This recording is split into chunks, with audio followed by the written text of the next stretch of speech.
Hi there, and welcome to Being Human Hidden Depths by Collaboration Global. My name is Gill Tiney, and this episode of the podcast, we are joined by a creative, and that always fills my heart with joy because people that are clever in that space of making things beautiful, of bringing art and intuition into a business or into an advert or into any sort of design is something I can't do.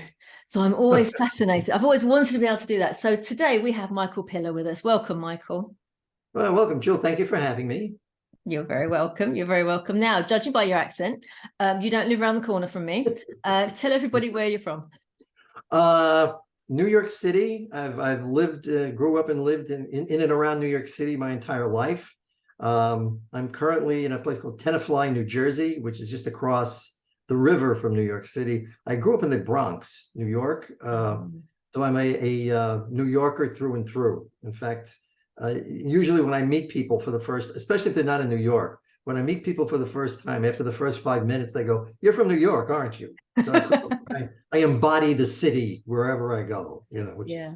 is, Like Jennifer Lopez, isn't it? Jenny from the block. actually, that she grew up not too far from me. She grew up in a housing. It's not a development. It was like a community, a housing community called Parkchester. Which was about 20 minutes from where I grew up. So small world. Small world. Yes, right. Who knows what's going to happen? It's really interesting. We've talked about this before, but I'm from the East End of London. So we kind of grew up in similar environments, but different sides of the pond.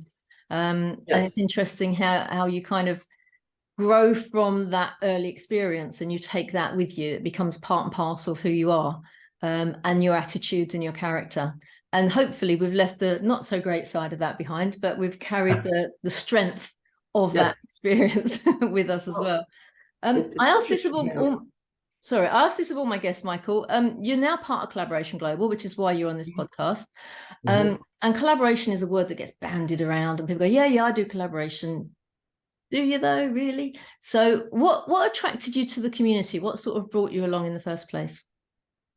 Well, two things. On a personal note, I'm sort of redirecting my business. So I'm looking for networking opportunities wherever I can find them. This seemed like a somewhat more personal networking group. I mean, it's not just other networking groups as you meet, maybe, you know, I meet a lot of random people and maybe I'll meet them once or twice.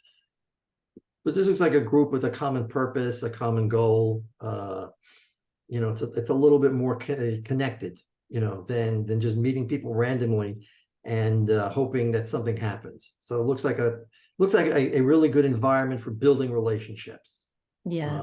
You know, and I've realized throughout my business career that, you know, the best business relationships a lot of times start out as personal relationships or they grow into personal relationships. So getting to know people outside of business first. And especially in an environment where people are looking to work together. You know, they're looking for opportunities to collaborate. They're looking for opportunities to work with each other. So it just seemed like a really, you know, a really nice organization to belong to. Thank you. Yeah, I think you've really hit the nail on the head there, where when people are looking to work together and looking at opportunities, they're outward facing rather than inward facing, going, oh, I've got to get this done. I should do that. I need to do this. And this is my business and I've got to protect myself. All of a sudden, it's very insular and it's stagnant because the growth can't happen. And when you're in a place where it's like, hey, can I help? What are you doing? This is really interesting. Right. What are you doing over here? Or I might be able to add some value to that. It becomes a different conversation. Yes. Interesting you talk about relationships, though, because the first networking, she said, inverted commas, that started back in probably the 50s, if not earlier, previous century, was playing a game of golf, wasn't it? The guys would go out there and have fun, have a game of golf, and that's where the business got done. That's where all the decisions and the handshakes happened. Back in the office, everyone was doing the doing, but on a golf course, that's where the conversations were, because people were playing a game and having fun and enjoying each other's company. Interesting you say that, because I tell people, because I talk on networking. I actually have a book out on starting your own business. Brilliant. I'm getting ready to publish the second edition. Excellent. because because I had to update it. A lot has happened in the last 7 years. So, Yeah. but I tell people that when I started started my career out of college, there was really nothing, nobody called it networking. It was basically schmoozing. Yeah. And basically what schmoozing meant is you went to lunch, you didn't start by doing business together. You found somebody you may want to work with, you went to lunch, you had a drink. You know what I mean? You sort of loosened up a little bit. This is like, I remember a lot of the salesmen from the vendors I was using, that's how they would start. They wouldn't start by trying to sell you whatever it is. They'd get to that later. Initially it was, let's go out and have some fun, Yeah. within reason. Yeah. It's true, isn't it? It's true. It's schmoozing, but no, but the difference is that, in networking, sometimes the emphasis is on the business, getting a job, getting work, whatever. And as I like to tell people, nobody goes to a networking event because they have a $10,000 project burning a hole in their pocket. Nobody goes to give work. So just keep that in mind. Yeah. But going back to schmoozing, it was more about getting to know people as people. It was about making friends first and then, bring the business into it. Because at least you had some sort of a history. You at least you had a read on the other person. And well, also exactly that phrase, you had a read on the other person, is you felt you could trust them. You kind of go, he's a good guy, he's okay, I can do this business. Yeah, you at least knew where they were coming from. Yeah, right. Yeah. Do you know, I mean, if you're a networking guy, you probably know the origin story of BNI, Business Network International. Oh, I was a member for years. There you go. So for those that don't know, I mean, I love the fact that Ivan Meisner, who started it back in the 80s, it must be now, was doing it out of desperation because business was not good. They were going through a recession, and he just gathered his 12 closest friends together who were also in business to say, what the hell are we going to do? Let's help each other. That's the only thing we can do, is help each other. So they found each other business. And and then all of a sudden it got bigger and bigger and bigger. And before he realized it, the original business he had been transformed into this networking organization. Yes. And before you knew it, it was an international one. Hey, that's how it was born. And I just think that in this world, like in the pandemic, people came together and supported each other and helped each other because we were all worried and concerned. And now that kind of concern is lifted. I think the feeling of building relationships and having good, solid people that you can count on, people that you can go to for help, people that teach you and help you and support you, that's still there now. And I think the thing that you were talking about earlier of just the transactional stuff, people are like, oh, what are you doing? Don't sell to me. No, you've just ruined it. No, I'm trying to have a nice conversation here. Yeah. And all of a sudden, I think the world is getting the hang of this. We're here for each other malarkey. And it's like, that's why we should be helping each other to make our businesses good. And they're out for our lives as well. It's this, they're not separate. A long time ago, it's like, oh, it's nothing personal. It's just business. Yes, right. Yes, it's from The Godfather. Yes. Didn't know well, that. I was going to say, ironically, I think one of the things that has sort of broken down the barriers in a sense is Zoom. Yeah. And I think the reason, even though people go, oh, it's technology and it's computers and it's all, but I think it put a face on everybody. Yes. In Zoom, it's not just a phone call. It's not just a conference call. You're actually seeing the people. It's like the next best thing to being there. I mean, we never would have met otherwise. We'd used to be like a transatlantic phone call, and how personal is that? Yeah. You know what I mean? So I think, and then I think that's basically what the pandemic did. I mean, in a sense, it's like, thank God there was Zoom.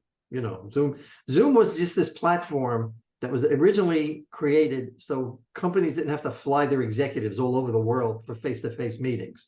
This was originally created as a cost-saving device. Yes. Yeah. And it changed as the environment changed. It became crucial. I mean, not only for business, but people made friends.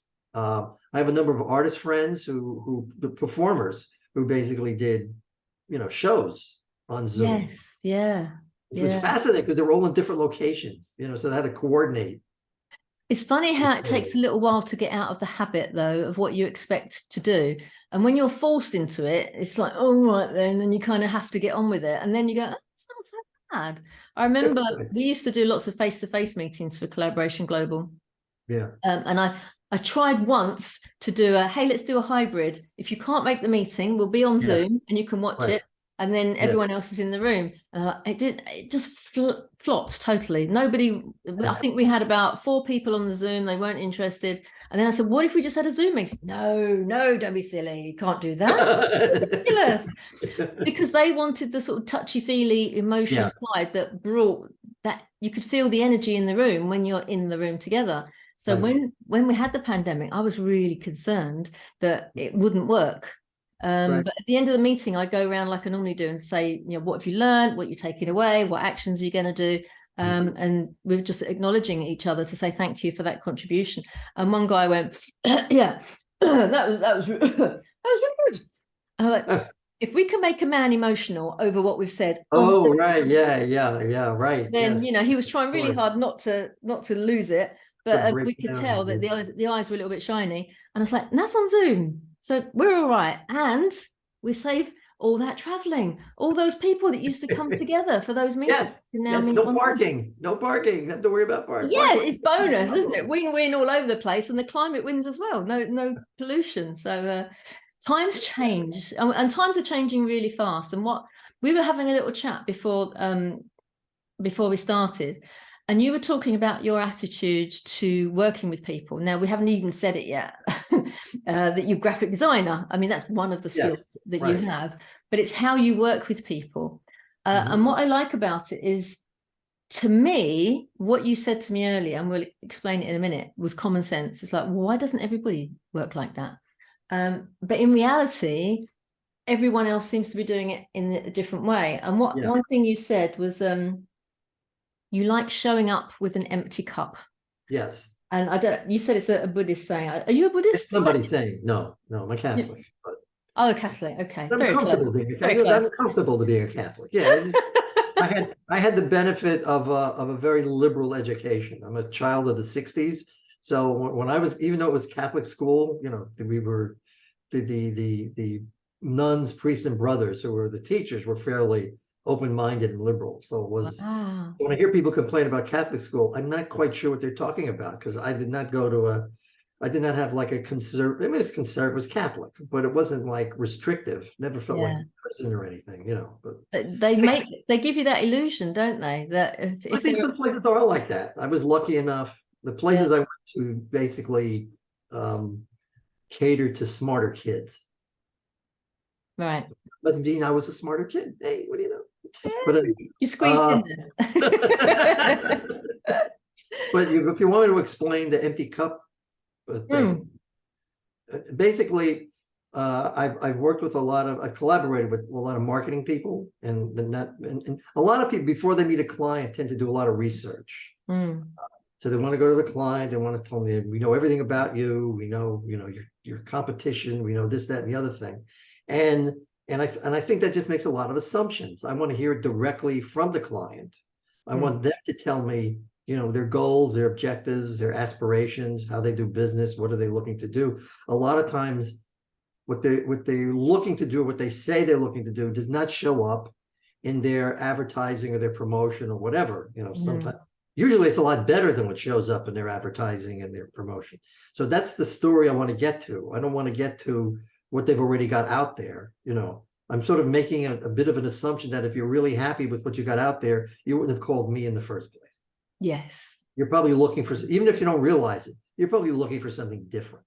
So the idea is to show up again with the empty cup and let them tell me where we're going with this. Yeah.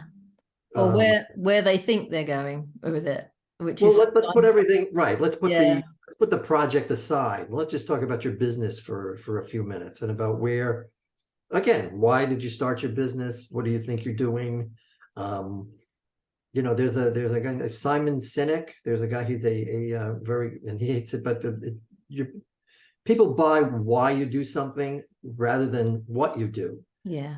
A really good example of that. So I would do seminars for small business people or entrepreneurs. I belong to an organization called SCORE, which was specifically it's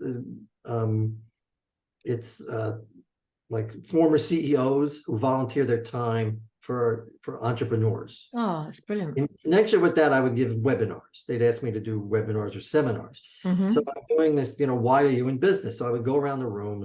So we would pick somebody at random, and I go, so, what is your business? And she says, well, she runs a beauty salon. I go, okay, so why are you in business? Well, I want to, cut hair and do makeup. I go, no. So after digging a little bit, it turns out what she really enjoyed doing was taking people in trouble, people who are going through a divorce, people who are ill, people who are having who've got fired, people having a tough time in their life, and giving them a makeover. Yeah. So that they feel better about themselves. They come out, they look better, they feel better, so they're able to, face whatever it is they're facing, more positive attitude. So that's why you're in business. So that's your why. You're basically helping people feel better about themselves. Yeah. And you just happen to do it by cutting hair and doing makeup. And then you can look to what is already out there and go, does this match up and marry with what you've just told me? And quite often it's all the singing and dancing, and actually doesn't have any meaning or impact behind it. Right. Exactly. So I would love doing that, because it would really open a lot of eyes. They would see themselves differently. Yeah. Suddenly, like she gave herself a makeover. It's like, I'm not just cutting hair, I'm, helping people get on with their lives. Yeah, it's and I think more and more people are realizing that to go to work and to be in business, if it's just about the money, there's this kind of big thing missing somewhere, that it's like, yeah, I can make money, or struggling to make money. But if the focus is the money, then they're kind of missing a trick, whereby you've got to put your heart into it.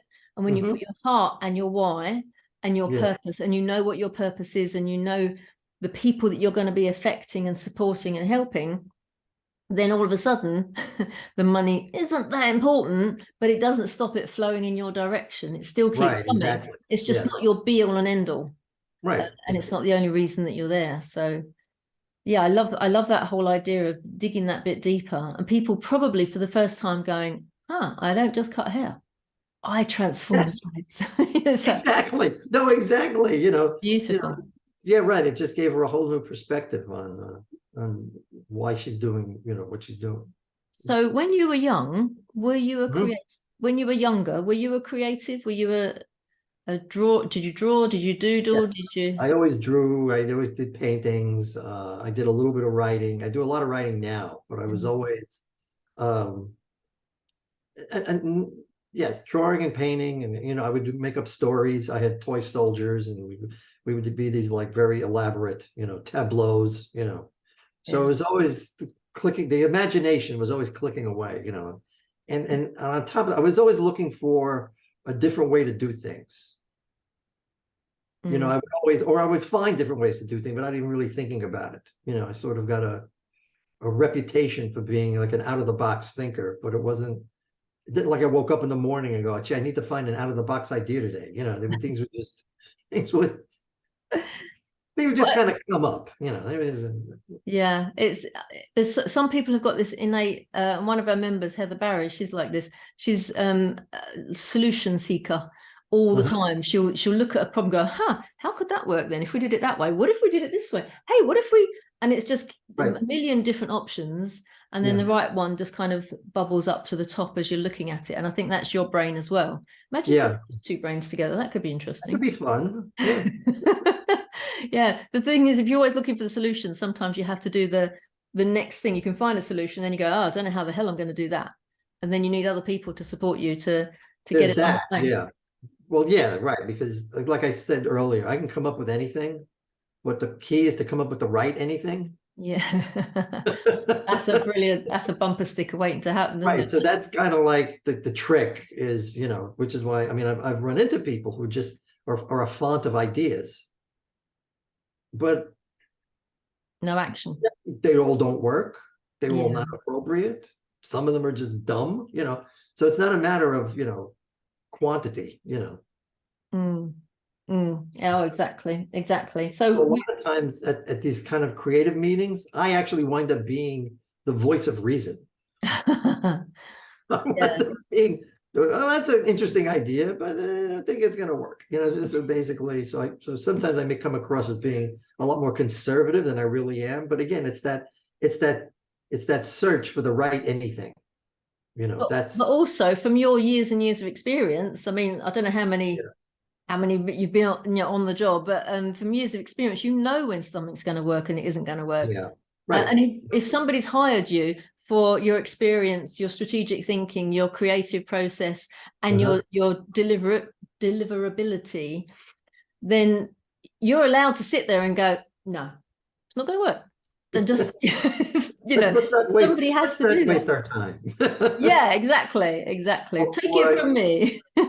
What I do to be diplomatic about it, because you can't keep shooting people down, they're going to get cranky. Yeah. I'll go, that's interesting, but have you looked at it this way? You know what I mean? It's like I'm adding on to what, Yes. Yeah. Let me take that one step further and come up with something completely different. You know what I mean? But it's like, but instead of shooting them down completely, it's just basically, so the idea is to draw them in. Make them part of the process instead of just being someone who's shooting things down. Yeah, that doesn't work. It's like in anything, even if you look at politics, no. I'm right and you're wrong. And it's like, well, already the defenses are up. And it's like, why? I don't think. And people want to stand their ground. But as soon as you open the door for possibility of like, okay, interesting. I hadn't thought of it that way. But what would happen if this went down? And oh yeah, I didn't think about that. Okay, yeah, you've got a good point. And all of a sudden you've got a grown-up conversation, really, haven't you? I had somebody once tell me, because I used to work on a children's magazine, so we bought a lot of illustration, and invariably you'd have to tell the illustrator that what you did was wonderful, but we need something else. And somebody said that she was impressed at how good I was with the illustrator, because I was very, very, very diplomatic. I always start by praising what they did right. And then I'd say, but there's just a few things, and sometimes it wasn't a few things, but because you started by telling it how wonderful it was. So you started by telling how wonderful, then you ask them to redo it. Yeah, I think there's a sort of sandwich phrase that goes there. You say something good, you say something needs improving. Oh, right. Yes. Right. Yeah. Right. Yeah. Yeah. It's so true. Diplomacy is a lost art, I think, sometimes, isn't it? Yeah. Right. People feel they need to just. I always hate it when people say something awful and they go, well, I'm just telling you what I think, or I'm just telling you what I feel. Like it absolves them of any responsibility for. And also especially in the creative world, quite often a drawing or a piece of writing has come from the heart. So how can you say it's wrong? There is no wrong. It's just not quite what you saw as going forward. So well, it's all open to interpretation, number one. But I do make a difference between, like, if somebody's hired you to do something, you do sort of have an obligation to take what they wanted into consideration. You can always, if you want to just do art for the sake of art, you can do whatever you want on your own. I would teach this when I had staff. I would basically tell them that you sort of need to justify your aesthetic decisions in a business setting or in a business. So let the client know that you've got their goals and needs in mind. You're not just some crazy artist. And what I like as well, we were talking earlier, we should have started this podcast about 20 minutes before we actually did. You were talking about standing in the shoes of the customer, of the consumer. You're able to, and not many people, that's quite a skill, not many people can sort of put that hat on and go, right, now I'm looking at it from this perspective. Is that something you've always been able to do, or is it something you've had to work at? Well, I'm trying to think how I got there. Not that you mentioned it, I never thought of this before, but I mean, it does go back to the whole empty cup approach. And the idea is, obviously the client is looking at their promotion, whatever it is we're doing. They're looking at it from the inside out. So they know about their company, they know where they're going, they know who's involved. And I explained to them that the consumer is looking at this from the outside in, and that the second before they came across, say, your website, They may not have been thinking about you, or they may not even know you. Maybe they found you in a Google search, but they don't really know who you are. So the first thing they see is this website. So what is that impression? And again, that's putting myself in the shoes of the viewer, consumer, visitor, whatever you want to call them. Mm. That before they look at your stuff, they don't know anything about you. So what are you communicating immediately? Without all the preconceived knowledge. And I find that easier to do if I don't do any research before I meet the client for the first time, which has led to some interesting conversations. Yeah. Oh, I can imagine. Know anything about us? No, I don't. That's the point. You got a blank page, haven't you? It's wonderful to be able to do that. That's what I tell them. I also think that part of it is, again, growing up in the South Bronx. I grew up in the South Bronx, which is another story. And I was always did well academically. So and I've always been very analytical about things. But the point I'm getting to in a very roundabout way is I never really saw myself as a kid as an artist per se. I wasn't necessarily the creative guy. I was just me. And I kind of carried that me with that meanness. I carried that with me. And so when I do look at things, it's the me part that's looking at it, not necessarily the artist part. That kicks in later when we actually start working. So I'd like to approach things as just like a person. What would be a real life person? Yeah, a real life person. So what's the first thing I'm seeing, and what is it telling me? Yeah, I like that. It's do you find it's difficult to turn that off? Because I often, when I'm out, so as a business coach, I obviously help people within their business in a similar situation to you, obviously not through graphic design. But whenever I go into a restaurant or a hotel or wherever, cinema, whatever, I'm looking at customer service, I'm looking at how they could improve and what they did. And I'm always constantly, if they just tweak that bit. And I went on a holiday once and I was looking at this hotel and I was like, do you know what? This is really frustrating. And my husband's like, what? I said, I can't find anywhere that they could improve. It's just so blooming brilliant. I wanted to be able to go, just that little, and right on the last day of the holiday, where they had this beautiful restaurant overlooking the sea, the view was to die for, the food was amazing, and they had a tree that grew up inside the restaurant. Oh yeah, I've seen that. When it works, it's great. Yeah. And I said, I've got it. I can see room for improvement. I was like, oh, thank goodness. Like, what the hell? I went, fairy lights in the tree. And that's what fairy lights in the tree. There's always something you can see. But it's coming from this consumer point of view, exactly what you say, is seeing it from, what that is great that you're doing. But hey, what about this? And have you thought I can turn it off because it becomes like a job. I've got friends who can't. I've had friends who, and I find it slightly tedious, to be incredibly honest with you, because I do just want to enjoy things for what they are. Yes. Yeah. Not everything. And sometimes there's a reason why things are not what you think they should be. I have a friend. We were at a casino and there was a whole bunch of tables that were empty, and he actually went over to the manager or something, said, look, I'm in marketing and you're losing a lot of money by not having those tables. And basically, the woman just looked at him and said, we know what we're doing. There's a reason why those tables are empty. I love it. I told them, I said, this is like a multi-million-dollar casino. I think, they probably have a good reason why the tables are empty. Yeah. It's okay. I'll have to learn to turn it off for you, Michael. I will. No, I mean, whatever makes you happy, but there's just, I just don't want to be on the job all the time, But I think there's this huge value in being present and just accepting what is. It is what it is. Whether there is a fault, you've got to let it go. Otherwise you're just spoiling your enjoyment of the actual experience. Right. I mean, I might say something like, this font is unreadable or whatever it is, but it's not going to ruin my day. I mean, it's just passing, Yeah.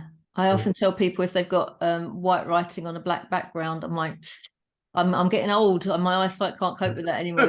You might want to change it around. Oh, okay. They do nothing. You were talking earlier about going, I love this expression, showing up with an empty cup. And then you look at their why. and you Yes. spoke about my hero, Simon Sinek, Right. who, start with why. Right. What is your why? Good question. I see, well, a couple of whys. I see design as a vehicle to basically make the world a better place, which sounds a little grandiose, but basically what I'm trying to do is improve, it's in my particular area of expertise is improve what my clients' businesses and improves their ability to communicate, and improve their ability to reach, their audience, or even expand on their audience. Mm. Now, I also have to add that I sort of see, to a certain degree, I really see being entertaining as part of that.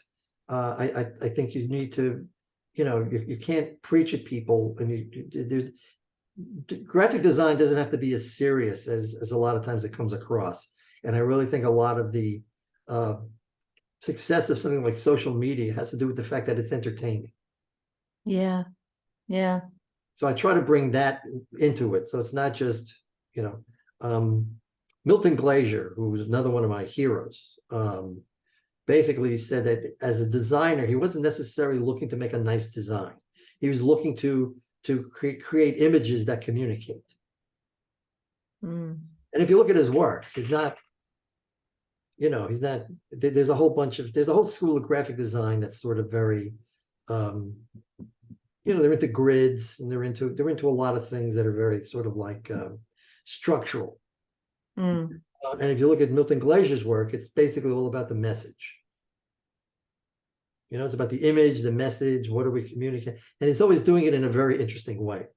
Recently in New York, I don't know if this made it across the pond, as it were, but there was a furor. There was an absolute furor. I love that word, in New York. Because the mayor of New York tried to update the I Love New York logo. Yes. I remember. I think you told me about that originally. I told you. It's and crazy. basically they meant that the We Heart New York. It was We Heart New. I figured it was so good. It was such an effective redesign. I can't remember it, but basically, but it was We Heart New York or something. But they changed it to I to We, and then they made the heart like three-dimensional. They put shadows on it or something, and they picked a really like utilitarian font. They basically took all the charm and humor out of the original, and made this thing. And to make it even worse, in the digital version of it, the heart was beating. Ooh. So you're looking at the thing. So it's like something like a cardiologist would have designed, So it's like they completely missed the point, But like every designer, well, every like major designer in the country had something bad to say about this. But it just so like tone deaf. I mean, this is a classic design, and the part of the irony is it was originally designed for the I Love New York campaign, which was statewide. Wow. Which was a tourism campaign in the 80s. But New York City kind of adopted it. Through usage, it became associated with the city and not so much the state. So it was like one of the iconic, like the Statue of Liberty and the Empire State Building was one of the iconic images of New York. Yeah. And they're fooling around with it and not making it better, No, I mean, my T-shirt would have been out of style if they changed it. Well, I think they went back. Yeah, it is crazy, isn't it? But there again is the point about taking graphic design and using it to expand things. And so it's not just about picking a typeface, Yeah. What do you think about digital art generally in this day and age? Well, it's art. I think art is art. There's no reason why you can't be, creative in that field. Obviously, everybody's concerned about artificial intelligence, which by its very nature has to steal, I guess would be one word, but it's basically, it's basically built on aggregating images that already exist, which is a lot what artists do anyway, but using only your human brain, there's a limit. There's a limit to what you can do, but also as a person, you're bringing your personality into it. So even if you copy something, it's not going to look like the original. Some of you is going to sort of sneak into whatever it is you're trying to copy. So it does come out being yours, even though you may have based it on something else. That's part of there was a copyright issue in front of the Supreme Court about a Warhol piece. Warhol did something on Prince, the rock and roll genius. Prince. Yeah. He had gotten permission to do one piece. I forget what it was, and then he basically repeated that on a cover of Vogue or something. And the photographer who took the original picture basically said he didn't have any right to do that because he was infringing on her copyright. And for years, if you change something enough, that kind of allowed you to avoid the copyright law. I don't make it sound like it's something illegal, but basically, if you change something enough, it became yours, even though it was based on something else. Right. And the court ruled that's not the case. If somebody has the original, they took a very legalistic view. Instead of an artistic view, they took a very legalistic view that, well, no, somebody else has the copyright, so you needed their permission. Yeah, that seems sensible, doesn't it? It's a bit like I don't know. Very gray area, because you get somebody like Warhol who basically had his own. I mean, let me put it this way: when you looked at you knew it was a Warhol. You didn't think about the original photographer, and a lot of times the original stuff he worked on was fairly straightforward. Yeah. But then why didn't he go to the photographer in the first place? I mean, my logic would have said, I couldn't be creating this if I didn't have access to this photo. It's the same. Ed Sheeran was in court, wasn't he, not so long ago, Yes. about his songs, and somebody had said, oh, I wrote that first. It's such a grey area because, who's going to be subjective, and how many gazillion notes can be rearranged and turned into something else and something else and something else. There's always going to be a little element of, oh, that reminds me of thingy, that one. The tricky part. There was another case where when Barack Obama first ran for president, there was a very famous poster of his. It was very flat areas of color. I think it was called Hope at the anyway, and it was based on a photo that obviously someone else took. And that artist lost his case because it looked like all he really did was color in the photo. He didn't change it enough. Right. Now, interesting, and this is particularly interesting to me because I like to write, is the one area that's exempt from the copyright law is parody. Oh. So that's why all the stuff on Saturday Night Live, they can do whatever they want. So parody is somehow protected as free speech. Right. Yeah, that's interesting. You can make fun of things all you want. Well, unless you're going to get You may run cancelled. into other trouble, but you're not going to run into copyright trouble. Also, I mean, talking about artistic license is ChatGPT. Well, that's it. Yeah, there is beautiful literature out there, and if ChatGPT can just rechurn it and redo it, who has the? Oh, that's going to get complicated, isn't it? Along the way. it is. It's already getting complicated. I mean, I actually use it for research. I just find it a lot. Give me 10 reasons why something is something, and I get it in like seconds. Yes. Instead of spending an entire day looking things up. But then I obviously change it. I mean, I turn it into my own because all I need is the information to kind of. So it sort of gives me raw material to work with. But yeah, that's rather troubling that you could be looking at stuff that you don't know if a person did it or not. At the moment, I think most people can tell what it is, especially so it's one chap I see on LinkedIn who comes from another country. I won't say which one. And his posts were beautifully, I could hear his accent through the post. Oh, okay, yeah. It was beautifully written, and what he said was lovely, but now it sounds very English.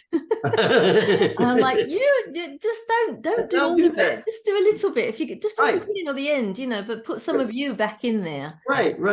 Yeah. Well, that's if you didn't know him, you wouldn't know. So, and then if you were to meet him, you'd be surprised that he had an accent. I think that would be, yeah. No, that would. What's really troubling people, not only that, but also in terms of like, academic papers. Oh yes, yeah. So there's one on vacation we were talking to the gentleman from England, and we were going back, and he was talking about that in Italy, there's a tradition of delivering your finals in person. So Okay. you don't deliver a paper, you make a presentation where they can ask you questions. Nice. And they think that may come back into vogue because you can't, Can't you're up fake. there on your own, basically you can't. You may Yeah. have started out by fudging it, but if you don't know your stuff, you're going to be exposed pretty quickly. There's always a solution, isn't there? Always a solution. I Yes. love it. It's just, your brain thinks in different ways. Yes. One question I do like to ask people, Sure. and quite often it connects up with the person that you are today. And this is, I've stolen this from Simon Sinek. He does it on a little touch of optimism. Tell me one of your happiest memories when you were a child, maybe 8 or 9. What sort of things did you used to do that you fondly remember and go, that was a good day? I always considered like Yankee Stadium, my power spot. I always liked, even though back then the Yankees were terrible. I mean, they had a horrible, they were good before, they were good after, but back when I was in my formative years, they were really awful. But I still liked going to the ballpark. It was just a very, very happy experience. I'd go with my uncle, my brother, my cousin, and we would just, just spend the day at the ballpark. Because you remember back then it was black and white TV. That's how old I am. We're talking about little black and white TV. So seeing an actual game live was a whole new experience. Yeah. What a shame that young people today kind of are going to lose out on that novelty factor when, one, there are so many live events that they can go to, although some in the UK, football as an example, is flipping expensive to get a ticket. But also they've got these amazing big TVs. It's like you're already there anyway. So why would you go out your living room when you can see it? People complain that they got a better experience watching it on TV because it's instant replay, and then there's there's the commentators and all that other stuff. But it was a lot interesting when it was what you would do if you wanted something extra, you'd bring your transistor radio. Yeah. For those of you who know what transistor radios are. But you bring your radio to the ballpark and listen to the commentary as you were watching the game. Yeah. Now, at the time, this is before this became all like big business. So at the time, the Yankees, their number one commentator was a guy named Phil Rizzuto, who was a shortstop for the Yankees in the 50s. He's now in the Hall of Fame. So he was a really good shortstop. He wasn't just some guy. And he was Italian American. So obviously I'm an Italian American. So we can sort of, he sounded like relatives, so there was that. But he would hardly ever comment on the game. But he would talk about, I had a great cannoli at Angelo's in Little Italy last night. I mean, he would just ramble on about stuff. But it was like one of my uncles. So it was very like down. And then but again, he was like an all-star. He was a Hall of Fame. So when he did talk about baseball, he knew what he was talking about, But in and amongst all the baseball stuff was this like homey, Italian American view of things. He would, so it was sort of a down to earth. It was more of a down to earth experience. It felt familiar, and it felt yes. Yeah. It was, and because your family were with you, your uncles and your cousins and stuff. Right. So if you liken that to where you are today, and the fact that you're part of Collaboration Global, it's like you had a collaborative experience. You weren't worried about going with an older chap or other people, or you didn't want to just go with your mates. It was a live, inclusive experience that anybody could then watch that match and then go out to the park afterwards and recreate it yourself with your mates. Oh yeah, right, yeah. Beautiful. Yeah. Oh, it's a really nice picture. I've never been to a ball game. I'm going to have to do that. Oh, you really need to. Even my wife is also a big baseball fan, so we go when we can. And a few years ago, we went and we ran into just happened to be sitting next to a woman from Amsterdam who didn't know anything about baseball. She knew she was in New York, and she knew Yankee Stadium was a famous place, so she wanted to come see it, just to see it. So we had to explain as well as we could. Yeah. There's nothing more annoying than sitting in front of somebody who spends the entire game explaining it to the person next to them. That's the batter. He's holding a bat. It's made out of wood. That kind of like. On the bright side, Try explaining cricket to someone. All right. At least yours is a lot easier to explain. Even I still don't understand all of the I cricket. started looking up cricket just for fun. Good But I had luck. a client who was from India, and we were talking, and he said, no, cricket, I thought it might be soccer. I just assumed. But he said, no, cricket is like the big sport in India. So I started looking it up just to try to get a sense of what, and I'm still working on it. Yeah. Yeah, it's a tricky. So we live in a village in the UK, and there's a cricket field on the village Yep. green. So every Yeah. Friday, Saturday, it's like families are out with their Right, picnics, and the right, kids yeah, play yeah. first, and the grown-ups play. Right. There's the mixed Yeah. team and everything. And my husband is just like in heaven. It's just, Oh, and I'm like, great. so why did he? And what was that? And he's like, just watch the game. Stop asking questions. I'm, okay, don't get it all. What's the scoring? It's like 6,000 to 2,000 or something, or somebody's Yeah. like 400 points behind, and 2 hours Yeah. later they're 500 points ahead, and I just And there's couldn't. different types of games if it's a test match and if it's a one-day, thing. Right. But yeah, I mean, but I'm sure baseball to an outsider is just as confusing. But yeah, it is. I love those Yeah. kind of spaces.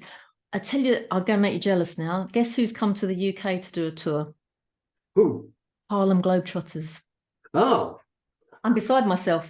I've got to go because I remember yes, as a yes. kid, they would be on TV Saturday evening, 6 o'clock, in black and white.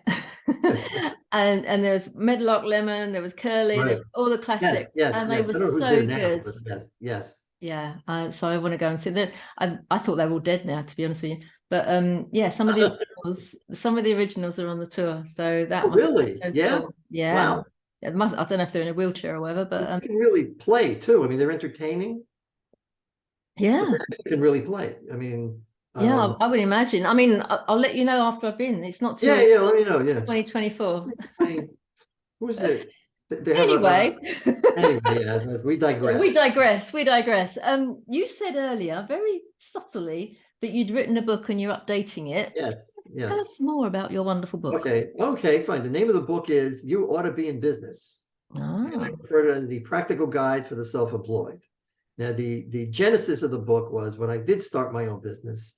Most of the books available were written by former corporate executives who had a lot of money and a lot of contacts. And here I am in my pajamas with a laptop in my bedroom. So it's like, I can't use this. I just started collecting information, and so it's sort of a cross between, there's some practical information, there's a lot of like humorous anecdotes, and there's a lot of insights from my own experience. So it's not a memoir. It's more, I like to position it more as food for thought. Yeah. And I go over things like like the 6 stages of entrepreneurship, which is, I mean, trying to think. I should get the book. Have you read your own book yet? I have, but it's Euphoria, Panic. It's like Euphoria, Acceptance, Panic, Yes. bargaining, and then billing, something like that. Yeah. Oh, I get that. Then I came up with I try to, again, spin this a little bit, I have what I refer to as the 4 horsemen of running your business, which is like cash flow, project management, client acquisition, and client management. Yes, that's Things really like that. So I put stuff like that in there. So the book is, it's like 15 chapters that deal with various aspects of running your own business. And I just finished the 2nd edition. So that should be available on Amazon like within a month or so. Awesome. I mean, if somebody wanted to go onto Amazon now and find your original, the first one. The first one's up there, yeah. What was it called again? Okay, You Oughta Be in Business. Oughta is spelled AUGHTA. Okay. There's an old song from the 30s, You Ought to Be in Pictures. It was about somebody going. So I sort of adapted that. You Ought to Be in Business. Yeah. Perfect. It's one of those books that when you're starting out, definitely you would need something like that. But you know what? When you've been in business for 3 or 4 years, it's really good to go back and just review. That's just, you know what? It's funny you mentioned that, because in rewriting the book, I reminded myself of things that I may have sort of forgotten. Yeah. And I think the book, my first book that I wrote back in 2009, 10, can't remember now, follows on from your book because it's called From Desperation to Inspiration in 12 Yes, there you go. Steps. Right. Yes. And it's like, now you've done this, you've gone through all the highs and lows in the first year, Right. in the second year, and third year, it's all too much. It follows on. So yeah. Right. Yes. And I think when you're reading something from somebody that's been through it and they know what Yeah. it's like, as you say, sitting in your pajamas at your laptop going, oh, what am I supposed to do now? What do we do now? Yes. Right. Yes. Mm, Exactly. Yeah. absolutely I perfect. try to give people a sort of down to earth perspective on all, Yeah. because especially now there's so many marketing and business books. Yeah. Yeah. Everybody wants to grow your funnel, that kind of stuff. It's like, And also the thing that gets me is there are so many books out there that are do this, you will get business. yes. Yeah. Right. Yeah. Will you though? And Well, the problem. it's Well, the understanding problem. that you are the person that has to understand your business in order for you to Right. find the right clients, which is where we kind of come full circle now, talking about working from an empty cup. Because if you're starting your business and you're sitting there and you're going, what is my why? I don't really know what's my Yes. purpose. What's Right. once you've kind of got that, you can then start everything else it's a bit like doing the edges of a jigsaw. You do the outside Yes. first, the Right. straight lines, and that's your context for why you're doing it, and then everything else more No, easily exactly. gets filled Yeah, in. exactly. What also bothers me a lot about these other books and even consultants is that if it's not working, it's your fault. Yeah. If it's not working, it's because you didn't follow the system close enough. And you're kind of setting people up to fail, Yeah. which is sort Yeah. of sad. It's demoralizing then, because you feel like, and all of us at one point or another have felt like we're imposters in the business, or Yes, I'm not good enough, or I need to work harder. And right, sometimes it's just little tweaks here and there that right, actually yeah. Or lift you off. sometimes it's a chance meeting with somebody. Yeah. You start talking to somebody at a coffee shop and it turns out they need what you that's why I always tell people, always have your business cards, because Mm, you never know who and when you're going to meet somebody. yeah. In the middle of the supermarket, you can meet someone. Yeah. Yeah. Yes. Yes. As I have done on a train, at the station, wherever, I talk to people. I'm not a typical Londoner. I will talk to somebody on the tube. Oh, And you never know who it might be. It's quite right. interesting. You don't know who you're going to meet. Yeah. Yeah. Right. Oh, I was going to say something then. I'm having a menopause moment. It went straight out of my brain. Oh yes, no, I've come back to it now. Whilst you are a graphic designer, as a very broad description, you actually have a passion for a particular area of people that you want to help. So do you want to explain why you've niched down and who it is that Oh. you love? Well, I've niched down lately to arts and culture organizations for several reasons. First of all, I'm passionate about art. And that sounds a lot more like formal than it was meant to be, but I just really enjoy art. I think art is a great thing. I make art. I enjoy art. So it's an industry I enjoy working in. I enjoy the people I meet there, because they tend to have their own creative thing going on, and they kind of understand what I'm trying to do. But the two big reasons are, first of all, because of the pandemic, a lot of art institutions got hit very hard. Yes. As far as losing audience, losing supporters, just basically losing people. And a lot of them, especially people in live entertainment, theaters, and the theatrical venues, are really still hurting, trying to get their audience back. The other reason is, ironically, I think the arts are an industry almost ideally suited for the internet, in that they have content by definition, and also by definition, they have a target audience. So they have those two things going for them. And yet I'm amazed how few organizations truly take advantage of that. A lot of the, especially smaller organizations, I can understand that it could be budgetary, but how a lot of their digital marketing tends to be rather generic. Like they couldn't be doing anything, and how they're not really taking full advantage of the resources, of the intellectual resources that they have handy. So a lot of what I'm trying to do is sort of make them aware of that. Yeah. See I if I think can help them, yeah. get over the hump, as it were. You're so right. I went to the theatre last night to see a show, and for the first time ever in the programme, it said, if you enjoyed this show, scan this QR code and mention Right. it on social media. And it's like, whoa, Yeah. hello, welcome to the 21st century. And I go to a lot of shows, Yeah. and I've heard from the stage, if you enjoyed this, tweet us yelled at Right. you at the end of the show, Right. but Yes. nothing coordinated or set up. And so it's a lesson for them to be learned. It's a bit like accountants and solicitors when they first went networking. They just assumed people would need them, like they'd have a shop on the Yes. high street and people would come in because they needed them. And then they Right. were networking and they go, well, you've got to come to me. Well, no, we don't actually, because there's a lot of other accountants out there, and they didn't know how to market themselves and they didn't know how to Yeah. network themselves. So the arts industry is probably the next space for people Right. to kind of slowly wake up. And I think they are waking up, because they were petrified after the pandemic, weren't they, when it all kind of Yes. Oh, yeah. closed shop. And it was, to go in the West End of London and all the theatres were closed broke my heart. It was, Yes. No, New York, Times Square, the Broadway shut down for like 18 months. yeah, it's tragic, wasn't it? It And is, some of yeah, them didn't survive. scary.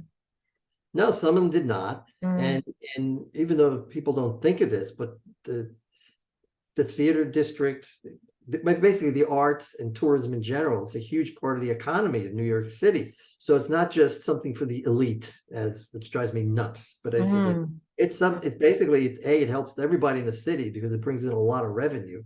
And to some extent, it's accessible to everybody. Yeah. Broadway, not so much. Not and less and less. Yes, unfortunately. Yeah, but also I think what people don't appreciate is, without the arts, our mental health will not survive. Yes, right. Yeah. It feeds the soul and it keeps you above water. It keeps you kind of like, when everything's like, oh, I can't cope. It's all very well to go out in nature, but if you don't live anywhere near nature or a park or anything, it's just accessing some beautiful music or some wonderful literature or a beautiful image that you can just sink into and gaze at.